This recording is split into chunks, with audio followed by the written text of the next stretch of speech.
జిత్తుల మారి China cheap tricks play చేస్తూనే ఉంది. దక్షిణాసియాలో తన గ్రిప్ కాపాడుకోవటం మరింత దిగజారుతోంది. అంతర్జాతీయంగా పరపతిని పెంచుకుంటున్న భారత్ను నియంత్రించడానికి వ్యూహం పన్నుతోంది. భారత్ చుట్టూ ఉన్న దేశాలను ఉపయోగించుకొని లాభం పొందాలనుకుంటుంది. తాజాగా మాల్దీవుల్లో చైనా బ్యాక్టు ప్రధాని గెలవగా ఇటీవల నేపాల్ ప్రధాని చైనా విజిట్లో కీలక ఒప్పందం కుదిరింది. ఇవన్నీ భారత్కు చైనా చెక్ పెట్టడానికి చేస్తున్న ఎత్తులేనా? అసలు చైనా ప్లాన్ ఏంటి? భారత్ ఎలా స్పందించనుంది? Watch it.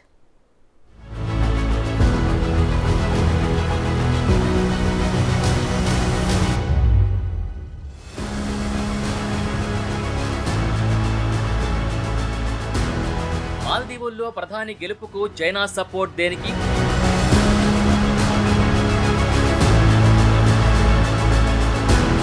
నేపాల్ ప్రధాని చైనా పర్యటన వల్ల భారత్కు పోయేదేంటి? భారత్ చుట్టూ ఉన్న దేశాల్ని చైనా లోబరుచుకుంటోందా? భారత్ను నియంత్రించడానికి చైనా చీప్ ట్రిక్స్ ప్లే చేస్తుందా? పరిణామాలన్నీ అవుననే చెబుతున్నాయి. చిన్న చిన్న దేశాలను ఉపయోగించుకుని భారతదేశాన్ని కంట్రోల్ చేయాలనుకుంటున్న చైనా చేతగానితనం స్పష్టంగానే కనిపిస్తోంది. భారత్ బద్ధశత్రువైన పాకిస్తాన్ని లాలిస్తూనే నేపాల్, భూటాన్, బంగ్లాదేశ్, శ్రీలంకలతో పాటు మాల్దీవుల్ని తన చంకనెత్తుకుంటోంది చైనా. అప్పుల ఎర చూపించి భారత్ చుట్టూ ఉన్న దేశాల్లో పెత్తనం చలాయించడానికి ప్రయత్నిస్తోంది. అయితే ఈ దేశాలన్నీ చిన్నవే, కానీ ఇటు భారత్కు అటు చైనాకు వ్యూహాత్మకంగా చాలా ముఖ్యమైన దేశాలు. దక్షిణాసియాలో ఆధిపత్యం కోసం పోటీ పడుతున్న ఈ రెండు పెద్ద శక్తుల మధ్య పోటీకి ఈ చిన్న దేశాలు వేదికగా మారడం ఈ మధ్య మరింత ముదిరింది. తాజాగా రిపబ్లిక్ ఆఫ్ మాల్దీవ్స్ చైనా వల్లో పడింది. హిందూ మహాసముద్ర ద్వీప సమూహపు ప్రాంతమైన మాల్దీవుల్లో చైనా అనుకూల అభ్యర్థి ప్రధానిగా గెలిచాడు. 5 లక్షల కంటే తక్కువ జనాభా, 300 చదరపు కిలోమీటర్లు కూడా లేని భూభాగం మాల్దీవుల సొంతం. కానీ ఇది కీలకమైన అంతర్గత సముద్ర వాణిజ్య మార్గాలకు కేంద్రం. కాగా చైనా భారత్ పోటీలో మాల్దీవులు ఎప్పుడూ భౌగోళిక రాజకీయాలకు కేంద్ర బిందువుగా మారుతుంటుంది.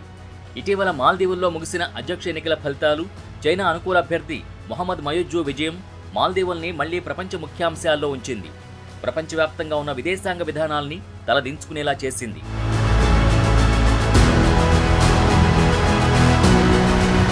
దాదాపు 1200 పగడపు ద్వీపాలతో కూడిన భారత్ పొరుగు దేశం మాల్దీవులు ఎంతో మంది పర్యాటకులకు హాట్స్పాట్. ప్రపంచంలోని ధనవంతులకు ఇష్టమైన బీచ్ హాలిడే డెస్టినేషన్ కూడా. అంతకు మించి ఇది ప్రపంచంలోని అత్యంత రద్దీగా ఉండే తూర్పు పశ్చిమ షిప్పింగ్ లేన్లలో ఒకటైన హిందూ మహాసముద్రం మధ్యలో వ్యూహాత్మకంగా కీలకమైన స్థానంలో ఉన్న ప్రదేశం. ఇక్కడ తాజాగా జరిగిన ఎన్నికల్లో ఫ్రంట్ రన్నర్గా ఉన్న మొహమ్మద్ మయూజ్జు పార్టీ గెలిచింది. చైనా చేపట్టిన belt and road infrastructure programme నుంచి ఆర్థికంగా పెద్ద ఎత్తున లాభాలు ఆశించిన వ్యక్తి మొహమ్మద్ మయూజ్జు. కాగా ఇతని గెలుపు భవిష్యత్తులో భారత్కు ఇబ్బందిగా మారుతుందనే సందేహాలొస్తున్నాయి. మయూజ్జు 45 ఏళ్ల మాలే మేయర్. గత ప్రభుత్వంలో ఉన్నప్పుడు మాల్దీవుల రాజధానిని దేశంలోని ప్రధాన విమానాశ్రయానికి కలిపే $200 మిలియన్ సినిమాలే బ్రిడ్జ్కు నాయకత్వం వహించాడు. ఈ వంతెన చైనా మద్దతుతో నిర్మించారు. అయితే ఈ నెల ప్రారంభంలో జరిగిన మొదటి రౌండ్లో మయూజ్జు 46% పైగా ఓట్లు గెలిచాడు. అయితే భారత్ సాంప్రదాయ శ్రేయోభిలాషి, భారతదేశంతో సంబంధాల పునరుద్ధరణకు అధ్యక్షత వహించిన ప్రస్తుత ప్రధాని ఇబ్రహీం మహమ్మద్ సోలిహ్ 39% ఓట్లతో వెనుకబడ్డాడు. అయితే కేవలం 2,83,000 మంది ఓటర్లు మాత్రమే ఉండగా ఇరు అభ్యర్థుల మధ్య కేవలం 15,000 ఓట్ల తేడా మాత్రమే ఉంది. అయితే అవినీతికి పాల్పడి ఇప్పుడు 11 ఏళ్ల జైలు శిక్ష అనుభవిస్తున్న మయూజ్జు ఇప్పుడు గెలిచాడు. తన మిత్రుడు నిరంకుశ నేత అబ్దుల్లా ఎమీన్పై అసంతృప్తి నేపథ్యంలో 2018 ఎన్నికల్లో భారత శ్రేయోభిలాషి సోలిహ్ పదవిని చేపట్టాడు. అయితే అబ్దుల్లా ఎమీన్ దేశంలో మౌలిక సదుపాయాల కోసం భారీగా అప్పులు చేసి దేశాన్ని చైనా అప్పుల ఊబిలోకి నెట్టాడనే ఆరోపణలున్నాయి. అందుకే అప్పట్లో ఎమీన్ చైనాకు మద్దతు ఇవ్వకుండా భారత ప్రభుత్వాన్ని అప్రమత్తం చేయడానికి సోలిహ్ కూడా ప్రయత్నించాడు. అందుకే హిందూ మహాసముద్రంలో చైనాకు పెరుగుతున్న బలాన్ని తగ్గించడానికి యునైటెడ్ స్టేట్స్, ఆస్ట్రేలియా, జపాన్లతో పాటు వ్యూహాత్మక క్వాడ్ కూటమిలో సోలిహ్ ప్రభుత్వం సభ్యదేశంగా మారింది.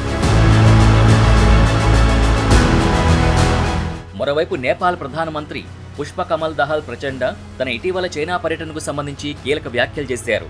ఈ పర్యటన చైనా, నేపాల్ పరస్పర విశ్వాసాన్ని బలోపేతం చేసిందని, రెండు దేశాల మధ్య చారిత్రక సంబంధాల్ని మెరుగుపరిచిందని పేర్కొన్నారు. చైనా అధ్యక్షుడు జి జిన్పింగ్, చైనా ప్రధానమంత్రి లీ కియాంగ్తో జరిగిన చర్చలు సఫలమయ్యాయని, వ్యవసాయం, మౌలిక సదుపాయాల అభివృద్ధి వంటి వివిధ రంగాల్లో వాణిజ్యం, పెట్టుబడులు, సహకారాన్ని పెంపొందించడంపై దృష్టి సారించాయని తెలిపారు.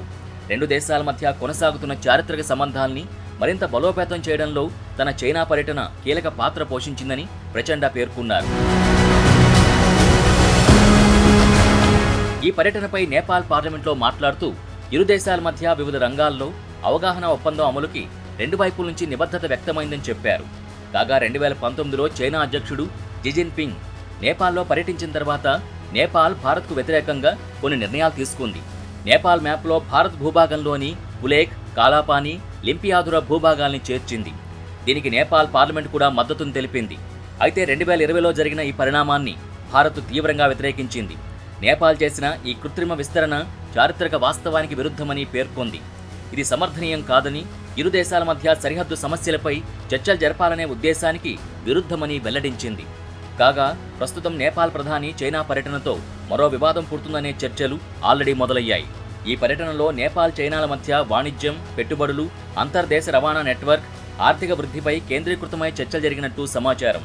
దీనికి తోడు ఈ అత్యున్నత స్థాయి సమావేశాల్లో ఉత్తర సరిహద్దు ప్రాంతంలో ట్రాన్స్మిషన్ లైన్ నిర్మాణం, సరిహద్దు ప్రాంతంలో విద్యుత్ చేరుకోలేని ప్రాంతాల్లో సోలార్ విద్యుత్ ఏర్పాటుపై చర్చలు జరిగాయని, అలాగే గ్రిడ్తో పాటు వివిధ రహదారుల నిర్మాణంపై చర్చలు జరిగినట్టు వెల్లడించారు.